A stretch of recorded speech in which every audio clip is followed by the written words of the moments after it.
Jean Zay, bien sûr, il y a un rapport, non seulement au travers de ces circulaires, il y a un rapport de Jean Zay avec la laïcité. Et là, j'ai disons, le compte-rendu d'un colloque qui s'est tenu à Orléans le 28 mars 1982, donc Jean Zay, la politique scolaire du Front populaire.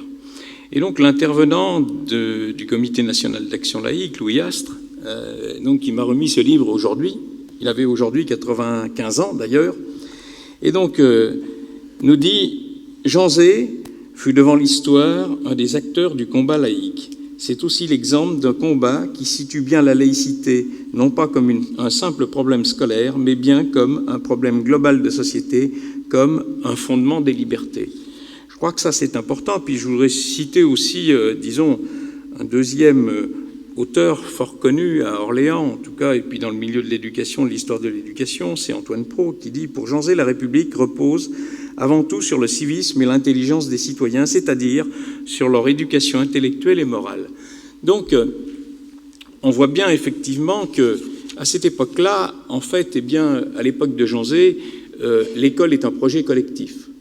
Aujourd'hui, elle est bien moins, cette école. L'école est, en fin de compte, non plus une institution, mais un service. Et donc, il y a une, disons, individualisation du rapport à l'école.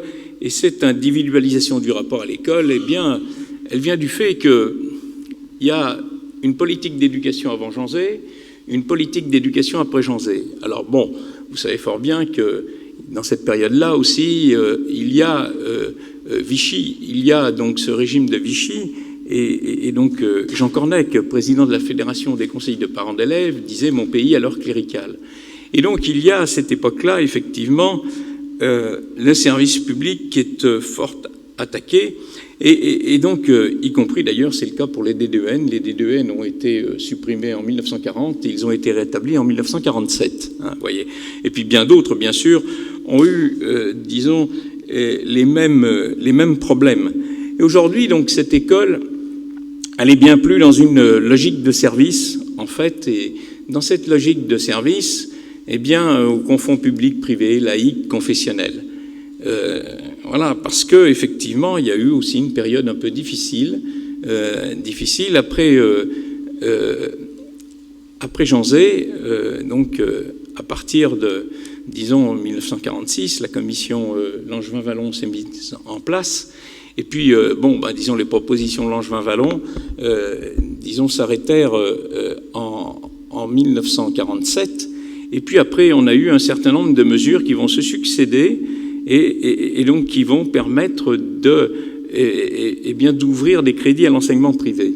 C'est le décret Poinceau-Chapuis en 1948, c'est les lois Marie-Baranger en 1950-1951, et puis la fameuse loi Debré en 1959, et puis après bien des dispositions qui vont jusqu'à la loi Carle, et y compris aujourd'hui le financement effectivement disons, des maternelles privées à partir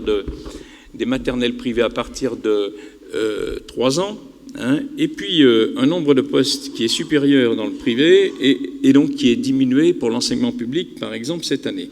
Donc il y a un certain nombre de mesures qui sont particulières. Alors tout à l'heure, donc, on a dressé un tableau plutôt noir, en fin de compte, de l'éducation nationale. Et je dois dire que, disons que cette éducation nationale, c'est quand même des environnements fort différents. C'est des publics aussi fort différents, et puis c'est des moyens qui sont aussi fort différents. Et on ne peut pas, disons, uniformiser tout ceci. Je crois que, effectivement, et on a pu nous le constater, on a, disons, au mois de mai, là, de cette année, on a visité en tant que DDEN 445 écoles sur Marseille. Et donc, je dois dire qu'effectivement, les environnements sont totalement différents. Il y a, disons, des établissements scolaires qui se situent dans des zones de non-droit. Il y a des établissements scolaires qui sont complètement délabrés. Il y en a d'autres qui sont effectivement bien entretenus. En tout cas, quel que soit ce type d'établissement, les enseignants, eh bien, disons que sont tous remarquables, ce qu'on a pu constater, en tout cas, et très attachés, et puis certains sont là depuis très longtemps. Mais, disons, constate qu'il y a deux types d'écoles. On a une école, en fait, qui est encore quelque peu une institution. Parce que, dans ce quartier-là, il n'y a plus de services publics. Il n'y a plus même de commerce. Il n'y a plus de transport public. Et les ambulances, et la police municipale ou nationale n'y vont plus. Donc, c'est aussi une situation assez particulière. Dans ces quartiers-là, comme c'est le seul service public qui subsiste, les enseignants sont plus dans cette posture institutionnelle et les familles sont très attachées à l'école parce que c'est le seul lieu public, effectivement, où ils peuvent rencontrer d'autres personnes. Et puis, il y a des quartiers un peu plus favorisés où les enseignants sont au service des parents. En fin de compte, ils sont là dans une logique de service. Voilà un petit peu ce qui se passe. Je crois qu'il faut, dans tout ça, un petit peu dire ce qu'il en est parce que, on s'aperçoit que, en fin de compte, il y a effectivement, depuis le départ, un lien consubstantiel entre l'école et la République. L'école, en fin de compte, c'est le but et le moyen de la République.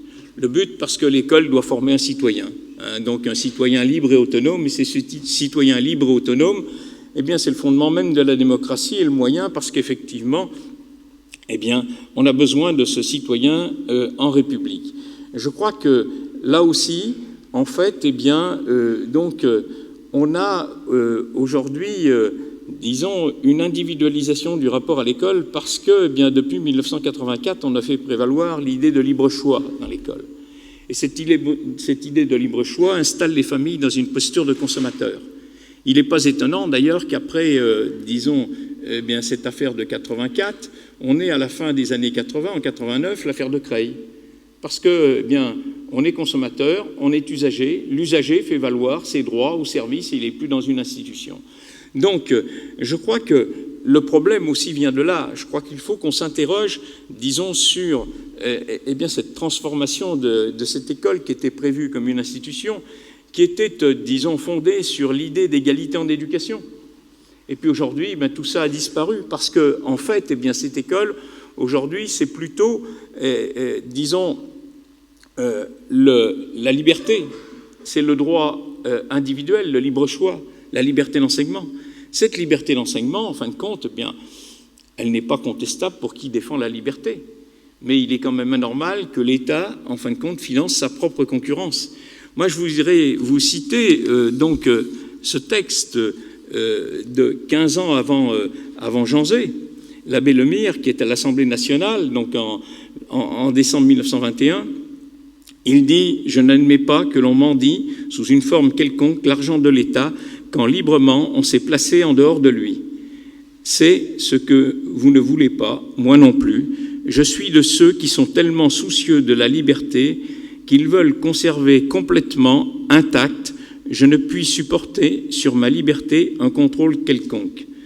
Or, si je prends de l'argent de l'État, demain, il pourra me faire subir un contrôle. L'État se devra lui-même d'imposer ce contrôle, car il ne peut pas donner son argent à n'importe qui pour n'importe quoi. Je veux la paix dans nos communes, je veux que l'argent de tous aille aux écoles ouvertes à tous.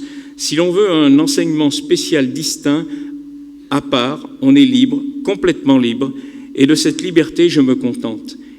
Et, me contentant d'elle, je la sauve. » Voilà un peu cette situation et cette posture, en fin de compte, des tenants d'un enseignement privé confessionnel qui veulent préserver leur liberté et à ce titre-là refusent une soi-disant parité comme c'est le cas aujourd'hui. On est aujourd'hui dans cette logique où, en fin de compte, on va confondre tout. Et puis dans cette logique, le résultat, c'est que effectivement, la mixité sociale, la mixité scolaire en prend un coup. Et donc, il ne faut pas s'étonner non plus que cette école, elle n'est pas uniforme. Elle est aussi, un patchwork de situations. Et cette question de l'enseignement privé n'est pas réglée, est un réel problème aujourd'hui. Au-delà de l'enseignement hors contrat, il y a l'enseignement sous contrat.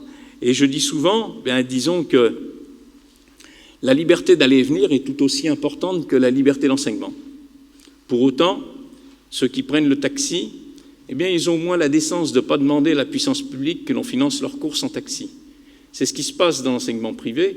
Et donc, à partir de là, effectivement, il ne faut pas s'étonner qu'on sorte de cette école voulue par Jules Ferry, qui était un projet collectif, pour aller, en fin de compte, vers une somme de projets particuliers. Et puis, disons que les conséquences, le résultat, c'est qu'il y a une communautarisation de l'espace scolaire à l'extérieur. Cette communautarisation se produit également à l'intérieur. Et donc, on voit bien que là, tout ceci pose un réel problème. Et dans tout ça, moi, je pense qu'il faut aussi noter que cette laïcité a été relativement attaquée déjà dès 1949. Cette laïcité, en fin de compte, la hiérarchie catholique a inventé l'idée d'une laïcité ouverte. Et puis certains, ultérieurement, après 1984, se sont engouffrés dans cette brèche et donc ont défendu une laïcité moderne, plurielle ou autre. Et donc on voit bien toutes les conséquences. Aujourd'hui, la laïcité, c'est vraiment le triomphe de l'équivoque. Et donc je crois qu'aussi, quand on parle de laïcité, il faut peut-être repréciser les choses. Et il faut repréciser les choses, en particulier, cette laïcité, c'est aussi un principe juridique. Et donc, cette laïcité, c'est, si on veut résumer, c'est la liberté de conscience. Alors, je ne sais pas combien il me reste de temps. Si on peut conclure. Bon, donc je vais essayer de conclure. Écoutez, tout à l'heure, monsieur l'inspecteur d'académie nous a parlé, disons, des enseignants. Moi, je voudrais vous dire, et puis je veux y associer les D2N aussi dedans, les enseignants, les D2N, et puis les personnels d'éducation. Tous ceux-ci sont supérieurs aux curés et aux pasteurs. Voilà, non pas en tant que femme ou en tant qu'homme, ça je ne me permettrai pas, mais de par leur mission, parce qu'ils accueillent dans la même communion civile du vivre ensemble tous les jeunes, quelle que soit l'origine sociale, quelle que soit la religion ou non des familles, et c'est la fierté de notre école publique laïque. Merci.